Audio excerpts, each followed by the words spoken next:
আমাদের রাজ্যের মুখ্যমন্ত্রী মা দুর্গার মতো সমস্ত দিকেই মন্তব্য করে ফের বিতর্কে জেলাশাসক।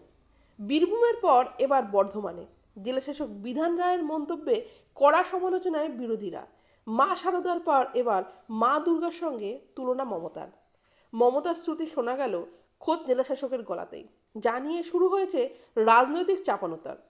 শুক্রবার বর্ধমানের স্পন্দন মাঠে জেলা সৃষ্টিশ্রী মেলার উদ্বোধনী অনুষ্ঠানে উপস্থিত ছিলেন পূর্ব বর্ধমানের জেলাশাসক বিধান রায়।